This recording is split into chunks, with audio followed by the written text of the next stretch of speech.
ሊሰማ ኢየሱስ ዳግም ይመጣ። ደስ ይበለን እንዘምር ኢየሱስ ዳግም ይመጣ።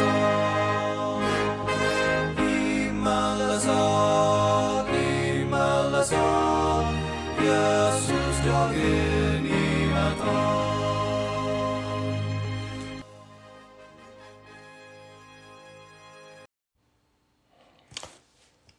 ሰላም ጤና ይስጥልኝ።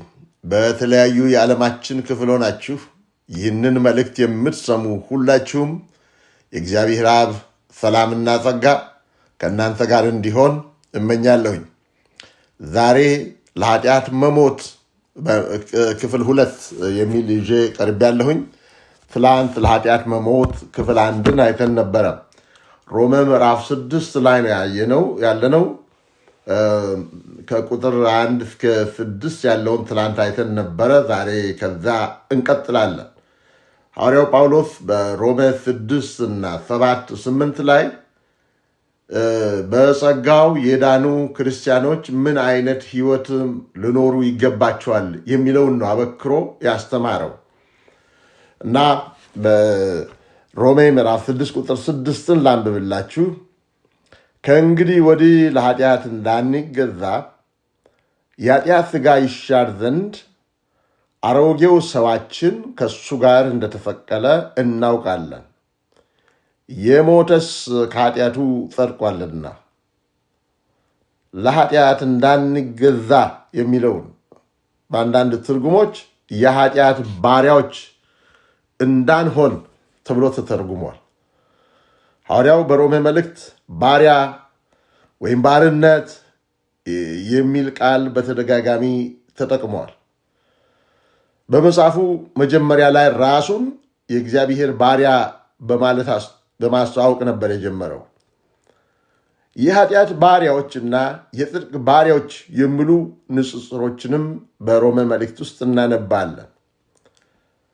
ታዲያ ሮሜ 6:6 ላይ እንደተጠቀሰው ክርስቲያኖች በፈቃዳቸው እግዚአብሔር አሮጌውን ሕይወታቸውን እንዲሰቅል ራሳቸውን አሳልፈው የሰጡ ናቸው ይላል። ራሳቸውን የሰጡበት ምክንያት ጨካኝ ኃጢአት እንዳይገዛቸውና ባሪያዎቹ እንዳያደርጋቸው። የኃጢአት ባሪያ መሆን ማለት ምን ማለት ነው? አስባችሁ ታውቃላችሁ?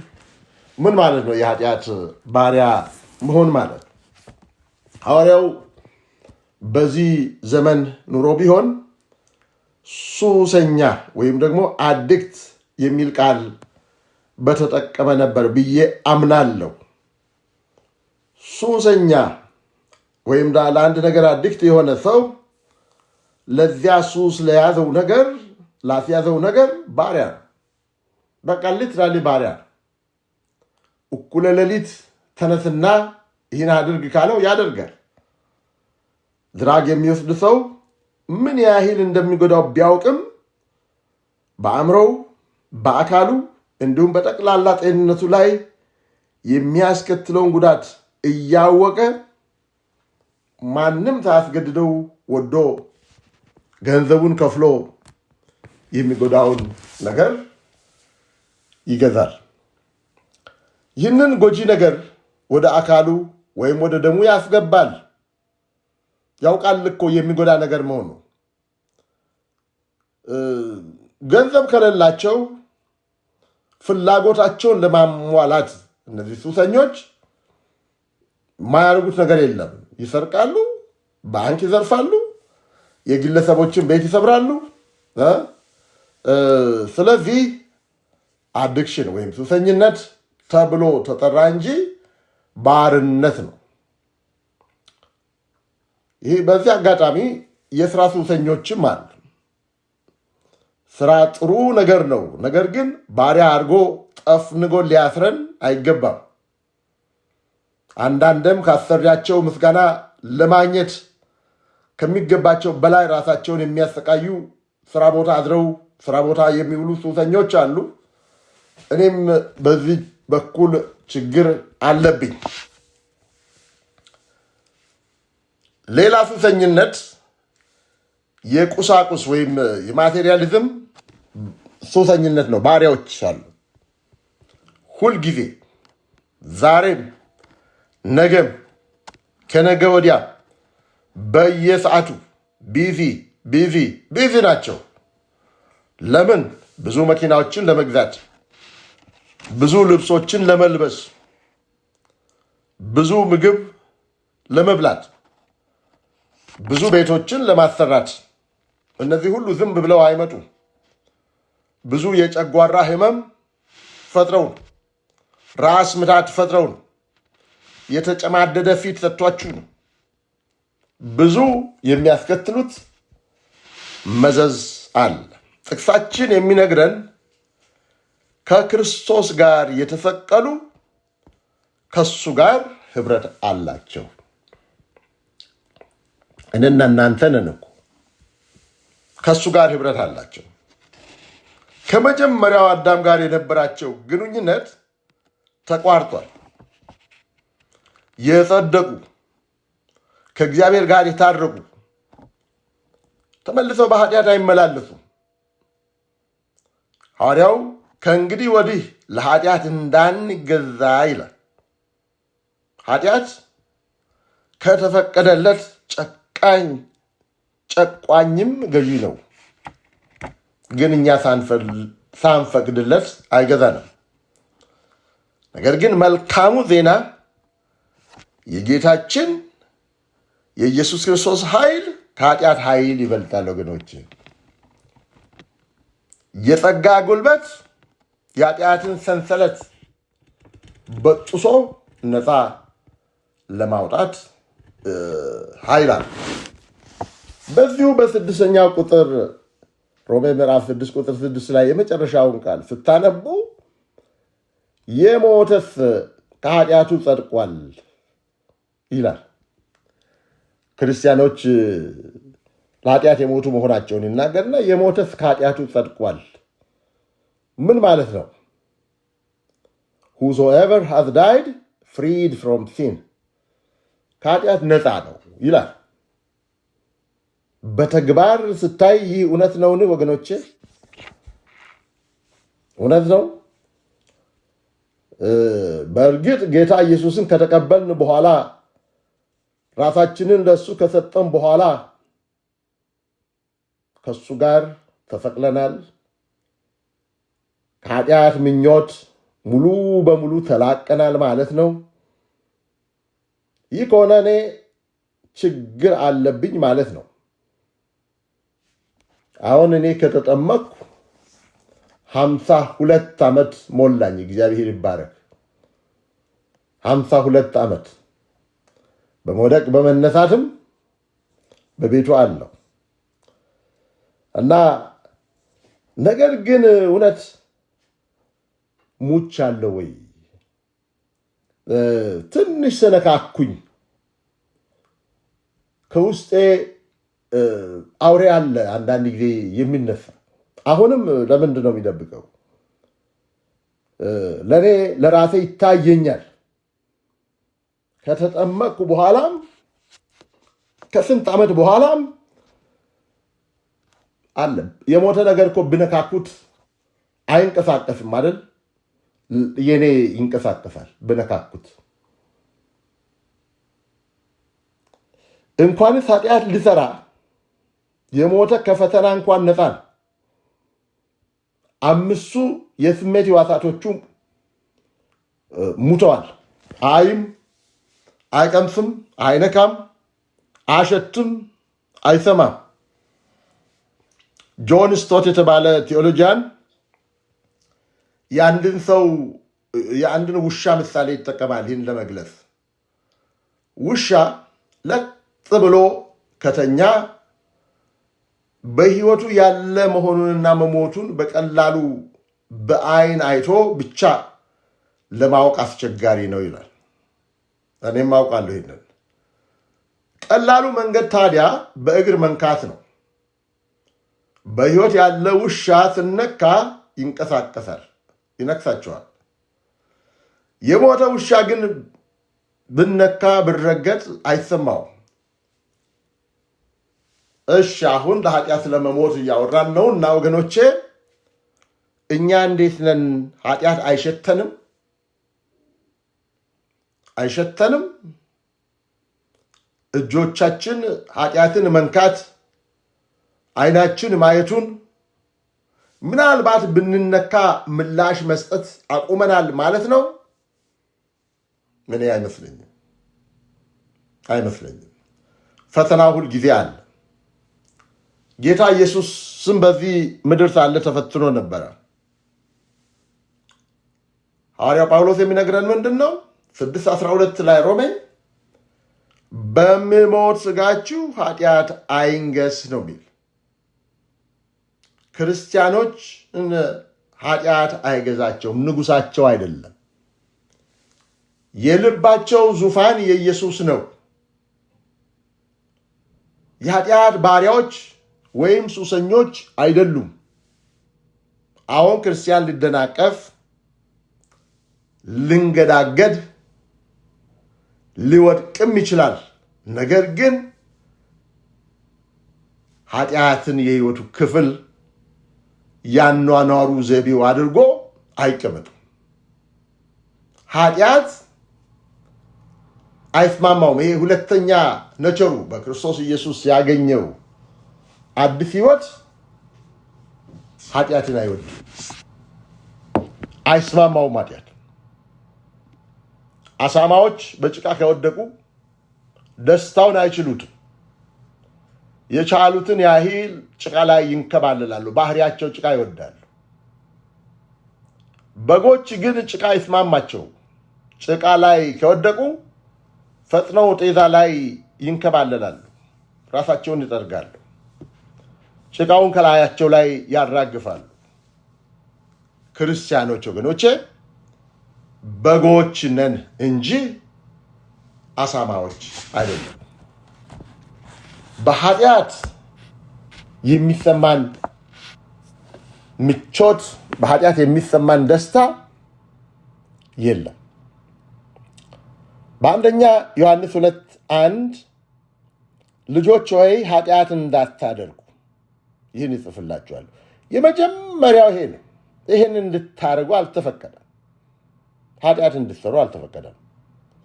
ማንም ኃጢአትን ቢያደርግ ግን ከአብ ዘንድ ጠበቃ አለን፣ እርሱም ጻድቅ የሆነ ኢየሱስ ክርስቶስ ነው። ጠበቃችንን ተመርኩዘን ጸጋውን ተመርኩዘን ብንወርቅ እንነሳለን እንጂ በኃጢአት ተስማምተን አንዋኝም። ከዚያም በኋላ እንደ ሞትን ለኃጢአት ስለመሞት ከተናገረ በኋላ ቀጥሎ ደግሞ ከክርስቶስ ጋር ስለመኖር ይናገራል። መሞት መኖር፣ ለአንዱ ነገር ሙተን ለአንዱ መኖር ማለት ነው። ሮሜ 6:8 ነገር ግን ከክርስቶስ ጋር ከሞትን ከሱ ጋር ደግሞ በሕይወት እንድንኖር እናውቃለን። የሮሜ መልእክት 6ኛው ምዕራፍ የሚነግረን ክርስትና የመሞት መንገድ ብቻ ሳይሆን የመኖር መንገድ ጭምር ነው። ስለ ሞት ብቻ አይደለም ስለ ክርስትና ስናስብ የምናወራው፣ የመኖርም መንገድ ነው። ለአንድ ነገር ሙተን ለሌላ ነገር ሕያዋን ነን ማለት ነው። ክርስቶስ ሙቶ አልቀረም። ከሞቱ ቀጥሎ የተፈጸመ ነገር ትንሣኤው። ከሞቱ ቀጥሎ የተፈጸመው ትንሣኤው። እኛም እንዲሁ ነን። አሁን ክርስትና በራስ ወዳድነት ላይ ለተመሰረተው ለአሮጌው ሕይወት መሞት ነው። ከዚያ በኋላ ደግሞ የእግዚአብሔርን መንግስት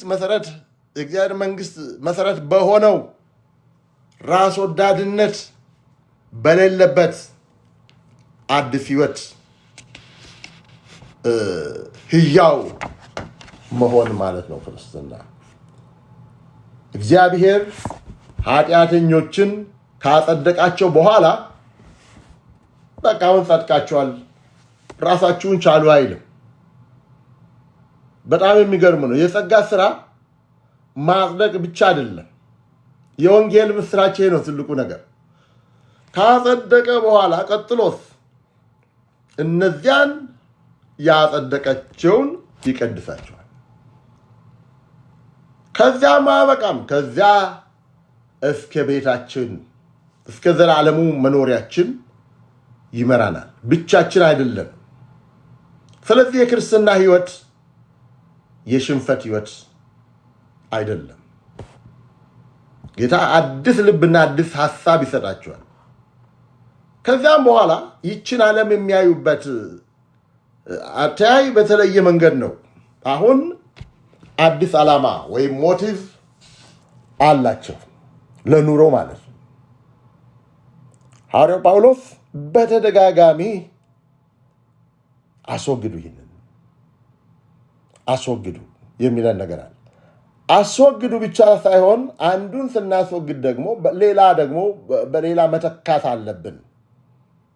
ማስወገድ ብቻ አይበቃም።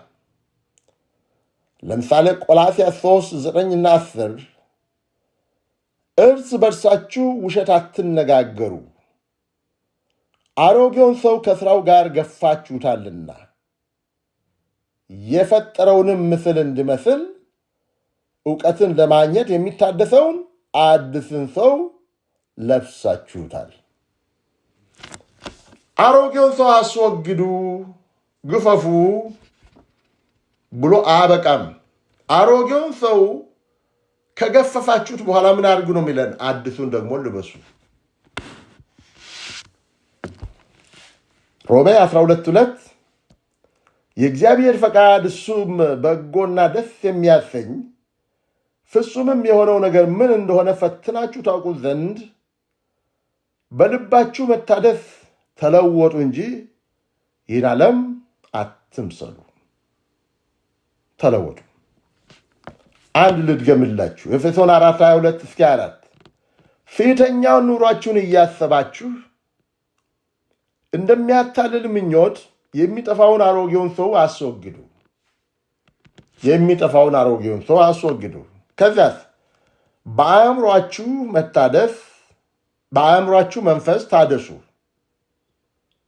ለእውነትም በሚሆኑ ጽድቅና ቅድስና እንደ እግዚአብሔር ምሳሌ የተፈጠረውን አዲሱን ሰው ልበሱ።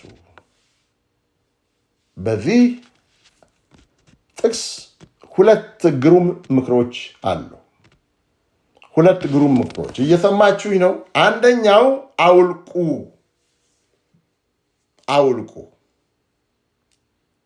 አሮጌውን አውልቁ። ሁለተኛውን ደግሞ ልበሱ፣ አውልቁና ልበሱ። ማውለቅና መልበስ በሕይወት ውስጥ አንዴ የሚፈጸሙ ነገሮች ናቸው። አንዳንድ ከላያችን ላይ ያወለቅነውን ቆሻሻ አሮጌ ልብስ ወይም አሮጌ ሕይወት እንደገና መልሰን መልበስ የለብንም። አወለቅነው፣ አክንትፍ ብለን ጣልነው እኮ ቆሻሻ ስለሆነ። አሁን ምን ተገኝቶ ነው መልሰን የምናነሳው?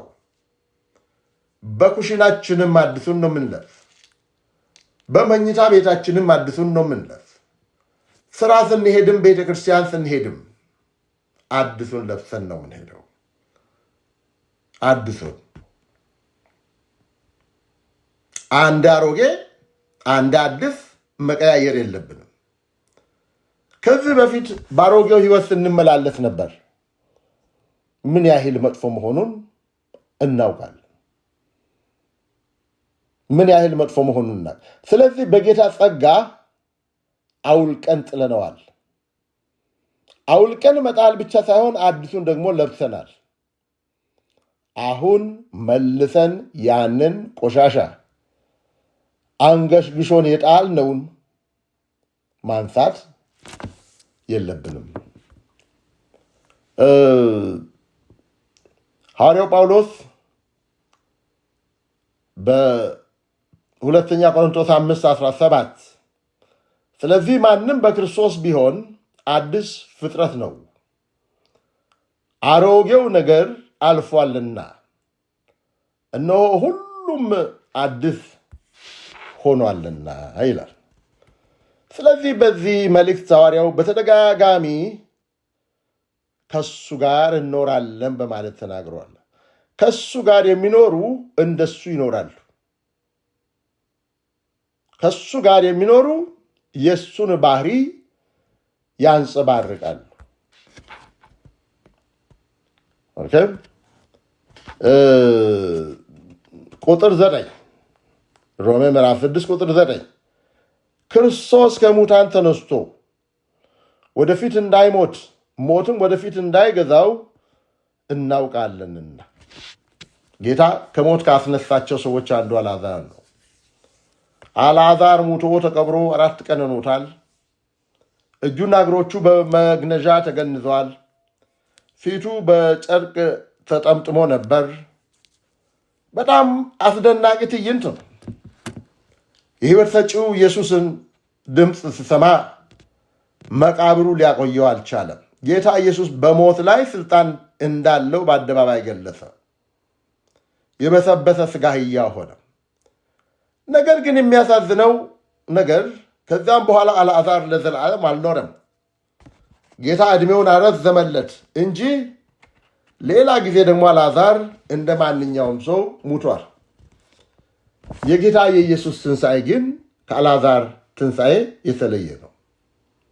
ሐዋርያው ጳውሎስ ክርስቶስ ለወደፊት እንዳይሞት ሞትም እንዳይገዛው እናውቃለን ይላል። እሱ የተነሳው ለአንድና ለመጨረሻ ጊዜ ሁለተኛ ላለመሞት ነው። ሁለተኛ ላለመሞት ነው። እኛም ከእሱ ጋር በሕይወት እንደምንኖር እናምናለን ይላል። እምነታችን ታዲያ መሠረት የሌለው ጭፍን እምነት አይደለም። ጌታችን ሁለተኛ ላለመሞት ከሞት ተነስቷል። ሞት በሱ ላይ ስልጣን የለውም። በተቃራኒ እሱ ጌታ ኢየሱስ በሞት ላይ ስልጣን አለ።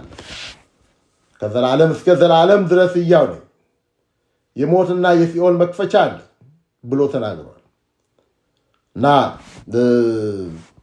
ሐዋርያ ጳውሎስ በአንደኛ ቆሮንቶስ 15 ሰፋ ያለ ምዕራፍ ጽፏል። ስለ ትንሣኤ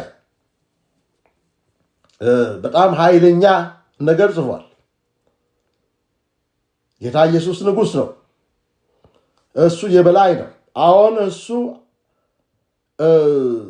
አዋራጅ የመስቀል ሞት ሙቷል፣ ግን አሁን አልፏል። ሞት በክርስቶስ ትንሣኤ ተሸንፏል። እሱ ለተከታዮቹ ሊያማልድ ዘወትር በሕይወት ይኖራል። አንድ ቀን እኛም የእሱ ድል ተካፋዮች እንሆናለን። እንግዲህ ወገኖቼ እኔ አሁን መጨረሻ ላይ መናገር የሚፈልገው ነገር ብዙ ሰዎች የጸጋን ትምህርት አጣመው ሲያስተምሩ እንመለከታለን። ሐዋርያ ጳውሎስ ግን ቤትም ስፍራ እንግዲህ ሰው በስራው እንደማይጸድቅ ጽድቅ በሃይማኖት እንደሆነ አበክሮ የተናገረው ጳውሎስ ነው። ግን ቤትም ስፍራ በጸጋ የዳነ ሰው እንደፈለገ መኖር ይችላል አላለም። ኃጢአት በክርስቲያኖች ሕይወት መንገስ የለበትም ነው ያለ። ክርስቲያኖች ብልቶቻችሁን የጽድቅ ጦር ዕቃ አድርጋችሁ እንድታቀርቡ ነው ጳውሎስ የተናገረው። ክርስቲያኖች አዲስ ጌታ አላቸው። ጠላቶች የነበሩ አሁን ከጌታ ጋር ታርቀዋል። እሱ የእኛ ወዳጅ፣ እኛም የእሱ ወዳጆች ሁነናል። አሁን ከእሱ ጋር አዲስ ግንኙነት ጀምረናል። በሐዋርያው ጳውሎስ ቋንቋ አዲስ ፍጥረት ሆነናል። ጌታ ኢየሱስ ለኒቆዲሞስ እንዳለው እንደገና ተወልደናል። በአንድ ወቅት መጽሐፍ ቅዱስ ማጥናት የማንወድ አሁን ግን መጽሐፍ ቅዱስ የእግዚአብሔር ድምፅ ነው ብለን መስማት ጀምረናል። ስናጠናው ደስ ይለናል። እግዚአብሔር ይባረክ። ከዚህ በፊት እኔ አጥፍቻለሁ ብለን ለጥፋታችን ይቅርታ መጠየቅና ሌሎችን ማገልገል የድክመት ምልክት መስሎ ይታየን ነበረ። አሁን ግን ግንኙነታችን የተለየ ሆኗል። የሚያበሳጩንን ጭምር በትዕግስት ማየት ጀምረናል። ልዩነቱን ያመጣው ምንድን ነው? ጌታ ለወጠን። በሱ ሕያዋን ሆን፣ አዲስ ፍጥረት ሆን። አሁን አዲስ ዓላማ አለን። የዓለም ነገር ቁሳቁስ አሁን አይማርከንም። ቆንጆ ቆንጆ የሚያማምሩ ሕንፃዎች፣ ውድ መኪናዎች አንድ ቀን ጠፊና ፈራሽ መሆናቸውን እናምናለን። የተለያዩ ጊዜያዊ መዝናኛዎች ሁሉ የሚያልፉ መሆናቸውን እናምናለን። እኛ በዚህ ምድር እንግዶችና መጻተኞች ነን። አሜን አላችሁ? እንደ አብርሃም ሰሪና አድራጊዋ ጌታ ኢየሱስ የሆነ ሌላ ከተማ የምንጠብቅ ሰዎች ነን። ለእግዚአብሔር ሕያዋን መሆን በሕይወታችን ትልቅ ለውጥ ያመጣል። እንግዲህ ለኃጢአት ሙቶ ለእግዚአብሔር ሕያው ስለመሆን ነው ሞር እስከ አሁን ያሉትን ቁጥሮች ስናይ የተመለከትነው። ጌታ ይባርካችሁ። ጌታ ከረዳን ይህንን 6ኛው ምዕራፍ ደግሞ ክፍል 3ን ነገ እንቀጥላለን። ጌታ አብዝቶ ይባርካችሁ። እንጸልይ። በሰማይ ያለ ቅዱስ እግዚአብሔር አባታችን እናመሰግንሃለን። አባት ሆይ ቃል የተመጣጠነ ነገር ያስቀምጣል። ድነታችንን እኛ እንገዛው አቅምም የለንም። ያንተ ስጦታ ነው። ከዳን በኋላ ግን እንደ ፈቃድህ እንድንመላለስ፣ ለኃጢአት እንድንሞት፣ ለጽድቅ ሕያዋን እንድንሆን ተነግሮናል። አባቶች ሥጋችንን እንድትገል፣ ለጽድቅ ሕያዋን እንድታረገን እጸልያለሁኝ። ይህ መልእክት ራሳችንን እንድንመረምር የሚያደርገን ይሁን። ስለነበረን ጊዜ ተመስገን። በልጅህ በኢየሱስ ስም አሜን።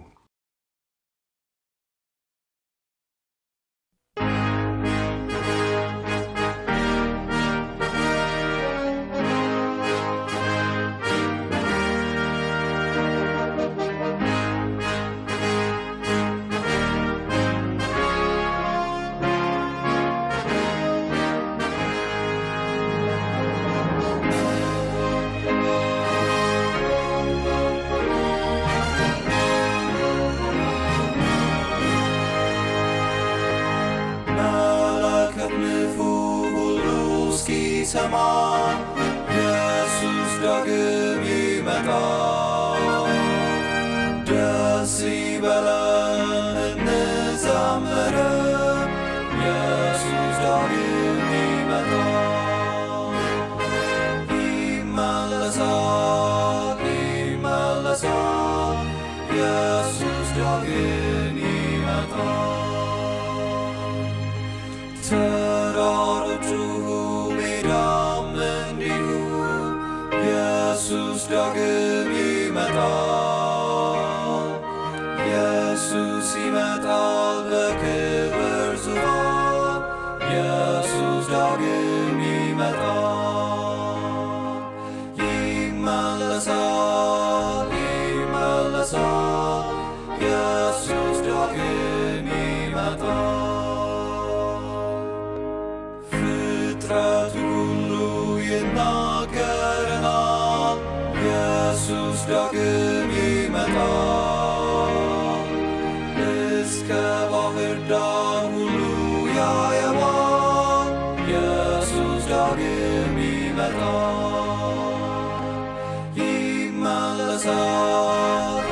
ይመለሳል ኢየሱስ ዳግም ይመጣል።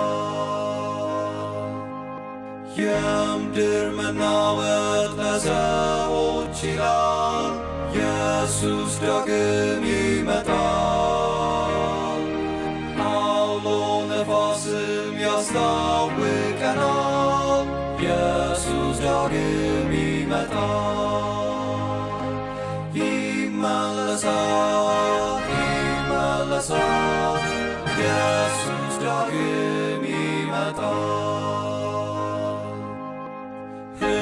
ሕዝብ የሚቆጣ